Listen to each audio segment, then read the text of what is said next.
So Ridley and I are in front. It was just seemed kind of like this. There are a bunch of kids on the floor. Ridley and I are getting ready. We have put on pirate hats, and we always do when we read. And we're starting to read our snake chapter. In walks a guy from the side. We didn't see him when he first came in, carrying an 80-pound, 11-foot-long Burmese python. It's a big, very big, this big around, very big, strong snake.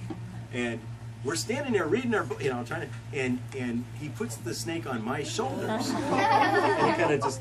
And I don't know if you've ever felt a really big, but it's a big, heavy, and it oozes across me and onto Ridley. It's now draped across both of us, at which point the snake wrangler walks away. Like, don't worry, it'll be fine. But does the snake know it'll be fine? Fine for whom? And so anyway, here is the moment. Somebody took a picture of the moment. We're reading now. We're two guys trying to read to a bunch of kids. We don't want to let on what we're thinking. We're a little nervous. This is me trying to look really cool. And here is us with the snake. This is the head of the snake. There's the body. The body's, you can see it's the big body. Is part of it's over here. And these are two guys thinking, boy, I hope I brought spare underwear to the big snake. Because it's, anyway, so the snake, most people like me better, but the snake liked Ridley better. And the snake, at this moments after it was taken, it continued on around and wrapped itself all the way around Ridley's neck. Came around my neck like a scarf. And you know in Harry Potter when they speak parcel tongue? So we're up there trying to read this piece, and the snake comes all the way around like this scarf and plants its head right next to my ear, and it's going... I'm reading what... Just terrified. No, that was probably the most terrifying single thing we've done while promoting this book, unless you count Southwest Airlines. No, unless you count. That was pretty scary. But we've also had some pretty fun experiences. Has anybody ever been to either Disney World or Disneyland? Ah, good, excellent. And you'll relate to the story.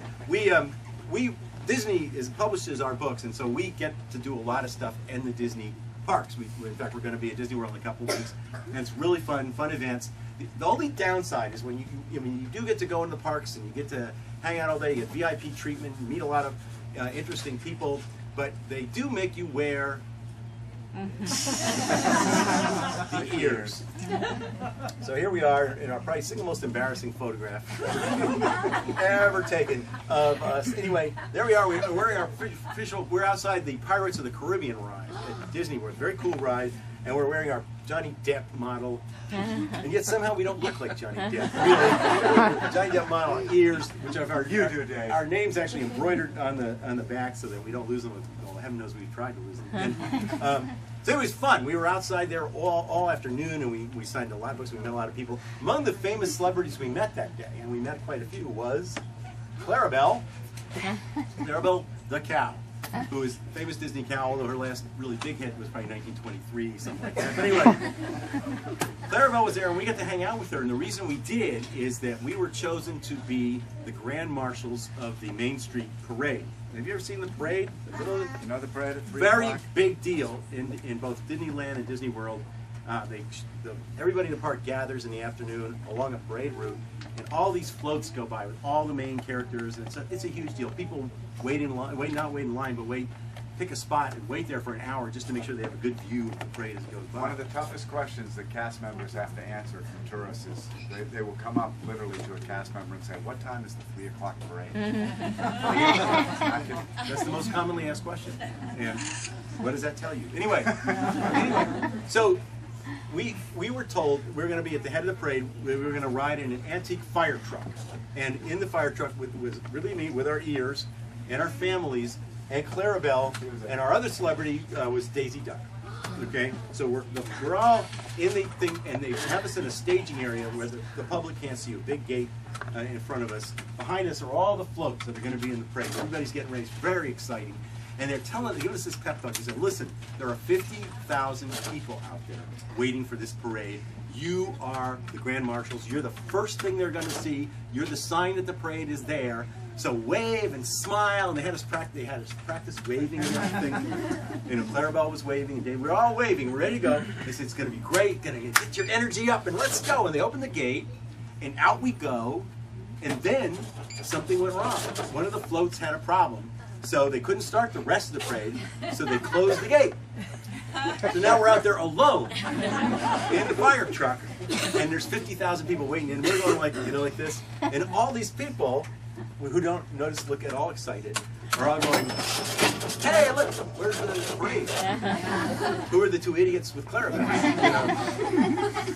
But we had to keep going. I mean, you can't stop at that point. So we went through the park, and it took about 25 minutes, disappointing 50,000 people, all the way. It was a long, long, long ride through the park, and then we finally get to the end, and then we got off and watched the parade. Showed up 10 minutes later, finally, and then we got to watch. So that was kind of upsetting. We did another event that was really cool. We did an event at the Contemporary Resort with Peter Pan and Captain Hook.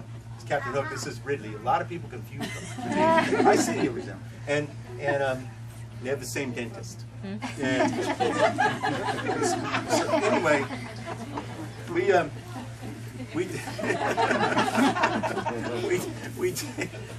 did a signing at the Contemporary Resort, and they built this whole pirate ship set behind us. They had a cannon that would shoot. They didn't shoot cannonballs because that would kill tourists, but which is kind of contrary to the business model. But it was really great. They had this also, and they had Captain Hook and Peter Pan were there behind us, fighting and dueling. It was really a fun event. It was a great day. But before this event, they had to kind of get it all set up. So they had us wait in a backstage area in a little room. It was like a locker room. Here we are. Captain Hook was not there, but Peter Pan was there with Ridley and me. And we're in a little room now with Peter Pan. It's, wiry guy in tights, like this. Who looks, there he is. So, but we don't know him. And we're kind of all crowded together. And I thought, well, let's make small talk with, Peter Pan. Let's shoot the breeze, strike up. So I said to Peter Pan, so, how do you like working here? And he says, it's a beautiful day in Neverland. Have you seen Wendy? That's all he said. That's all he said. And he said it several times. And we're like, no, dude, we don't see Wendy. We're in a little room. We're in a locker room with you. So it turns out if you're wearing the Peter Pan costume in Disney World, you have to stay in character and you cannot come out of character. And Peter Pan, we didn't know that. He doesn't have a lot to say. Can't really talk football with Peter Pan. And so you want to talk about long 15 minutes. You try making small talk with Peter Pan. But we really have had a lot of, neither one of us ever could have predicted when we started doing this 5 years ago, all the stuff we were going to end up doing. And it's been fun, it's been great, and we've now written 4 books. I'm going to quickly run through the books. We're just going to find out if you guys remember any of the stuff from any of the earlier books, and bring you up to speed on the 4th one, and then we're going to read you a very short chapter from it.